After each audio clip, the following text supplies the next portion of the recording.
ସାଙ୍ଗମାନେ ହିମାଳୟ କୋଳରେ ଅବସ୍ଥିତ ଅମରନାଥ ଗୁମ୍ଫା ଆମ ହିନ୍ଦୁମାନଙ୍କ ପାଇଁ ଥିବା ପବିତ୍ର ତୀର୍ଥସ୍ଥାନମାନ ମଧ୍ୟରୁ ଅନ୍ୟତମ। କୁହାଯାଏ ଯେ ଏଇଠାରେ ହିଁ ବାବା ଭୋଳାନାଥ ମାତା ପାର୍ବତୀଙ୍କୁ ଅମରତ୍ୱ ରହସ୍ୟ କହିଲା ସମୟରେ ଦୁଇଟି ପାରା ଏହି କଥା ଶୁଣିଥିଲେ, ଯେଉଁମାନେ ଏବେ ବି ଅମର ହୋଇଅଛନ୍ତି।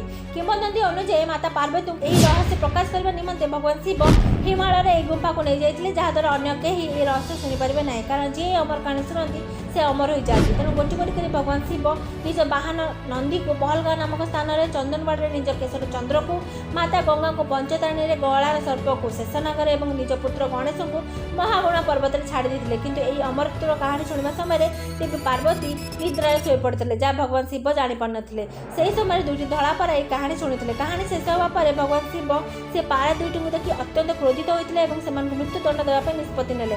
ମାତ୍ର ଏମିତି କରିଥିଲେ ଅମରତ୍ୱର କଥା ମିଥ୍ୟା ହୋଇଥାନ୍ତା। ତେଣୁ ଭଗବାନ ଭୋଳାଶଙ୍କର ପାରା ଦୁଇଟିଙ୍କୁ ଜୀବନ୍ତ ଛାଡ଼ି ସେମାନଙ୍କୁ ଆଶୀର୍ବାଦ କଲେ ଯେ ତୁମେ ସଦାସର୍ବଦା ଶିବ ପାର୍ବତୀଙ୍କ ପ୍ରତୀକ ଭାବରେ ଏହି ସ୍ଥାନରେ ରହିବ।